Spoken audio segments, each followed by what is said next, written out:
Okay, 4 right, 3 down, because it is sunny, and we're going to have 3 sunny days, and then it's going to rain for 3 or 4 days. So hopefully, if I can keep this pot going, they can settle in, and then they get flushed through with the rain, sort of thing.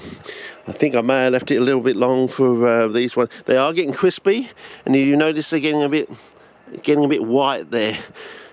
Memories of the white cephalotus pictures at MYCORRHIZAE Plant Society meeting all those years ago.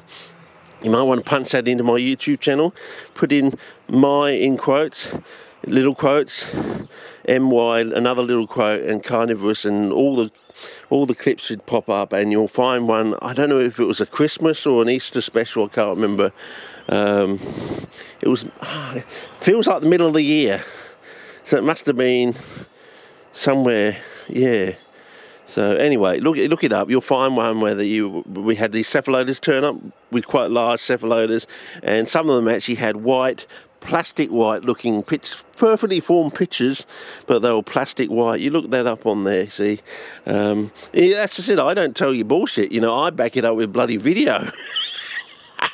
You can actually go back 20 years or more and see things, you know. So when I'm talking about stuff, you can actually see what I was talking about back then. So, because I knew it would come in handy, because I knew I'd have to. These people, you let them get away with this stuff. Yeah. Anyway, so now I've talked so much of those bloody rants that it's moved out the sun. So yeah. Anyway, what I wanted to say is it seems to be keeping wetter than the others. Whether that's because the poly in there was drawing some of the moisture out, or the fact we've got so much poly down there. I don't know if you can actually see the divide. There's about an 1.5 inches of coir, of mended coir there, and the rest is poly. I don't think you can see that demarcation line there. I don't know if you can see that. And yeah. Anyway, so whether that's because the reductive flammable gas coming up is actually, or it's the electrostatic nature, there's enough of poly in there to keep the moisture from actually going down at the moment. Once we have some nice heavy rain, it won't be able to withhold that, I don't think. Anyway, so far we've got no wilting of the this plant here, so that's a good sign.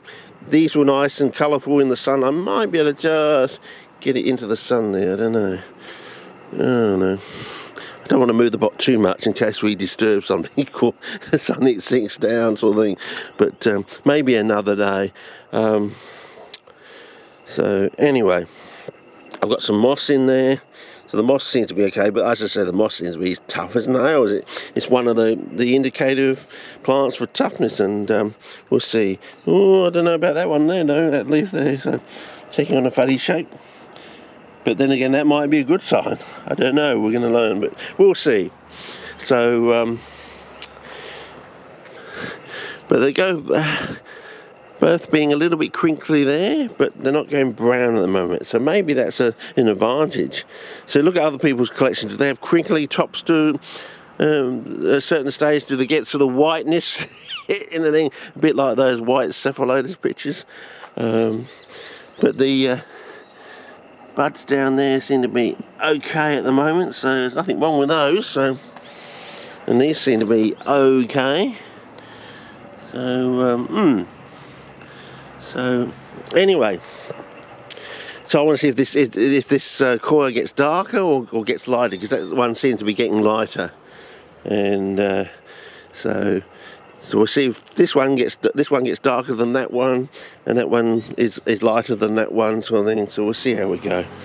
But I say that because on this, this one here, this plant from Edgecombe, North Carolina, you might want to look up that county. See how dark green, if we can get it in, see how dark green the petioles are compared to the traps.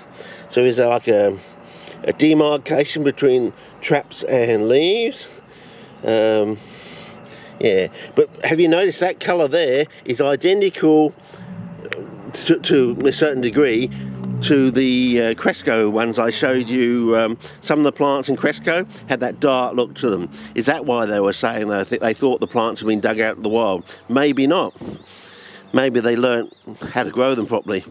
But there's the other thing with these things here. They almost, some of these fly traps in here almost have a glowing green to them. Yeah, like this one here. I don't know if you can see it if I get it in the sun. Have you noticed that green there is almost a glowing green? Whether that's because on these green leaves you've got red and green cells, so the red against the green is clashing. So if we can get some of the cyanophyta to go blue, we might get blue against red and we'll get a glowing purple or something like that. I don't know, but I just thought I'd draw that to your attention, that these plants, and also when you're down at the when you get these things in the shop boughts, they almost seem to be glowing under the fluorescent lights. Whether that's because they put some sort of fluorescent dye in there to show that they are trade plants, so for CITES, or the fact that if you try to steal the plant, they can tell that it's a stolen plant because they just put it under a UV lamp and it glows, and they say you've stolen this plant from the shopping centre sort of thing. Or they're doing something that gives you sort of like a glowing look. And it almost seems to disappear when you get it into the car park sort of thing, you know, it almost like disappears. And also, if you notice, when you pot them up, the reds on the, you've got this nice healthy looking plant, and within a day or so, the reds seem to start changing on the plants. If you notice that. And also, it almost looks like it's water soluble, you know. Like you get a bit of rain on it and you think, shit, has it just washed the colour out? It's almost that fast that you think you almost think it's like it's water soluble. But keep your eye on that. So keep your eye on crispy tops, colours that seem to be almost washed out, and you know you pot them up and they change almost overnight. So is it because they've got something in the medium that's giving them the colour? Are they playing with a full deck, or is it there's something else going on? Are they putting coloration fluorescent dyes into the plants, or is it the potting medium that's giving that? And when you change the potting mix, you're going from a high salt or high salinity to a low salinity, and it throws out all the biochemistry, and you get all the mycorrhizae becoming very hungry and angry, in quotes, and going for the roots. I'm hungry. I was having a good feed. Everything was right, and now you've changed the potting medium to the normal so-called peat and sand, and they're going to become very aggressive and go straight for them and chew off the roots because they're very hungry. Because originally, of course, all these mycorrhizae were saprophytic fungi, of course. So, they've been tempered or toned down by biology over the symbiotic biology over the years. But, of course, they can still get nasty and angry when they're not treated correctly, sort of thing. So, yeah, anyway.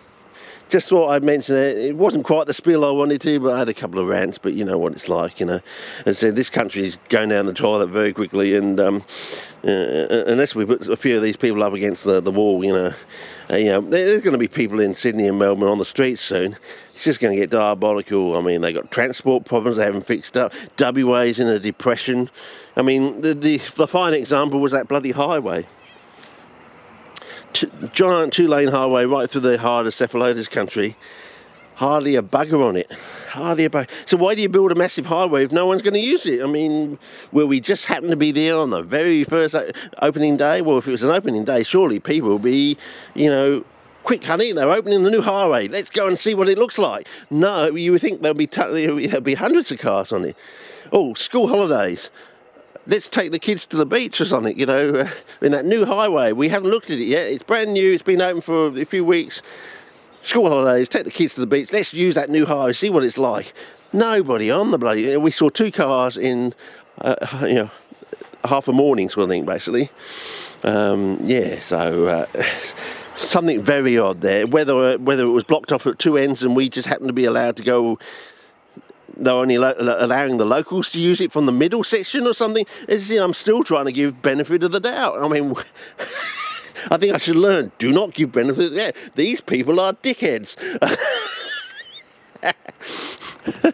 Don't try and give the benefit of the doubt. They are screwing you. I think that's what it is, you know. So all these people in WA haven't worked out yet that they're in a depression, I would think. That's what it is. Because they're in it all the time,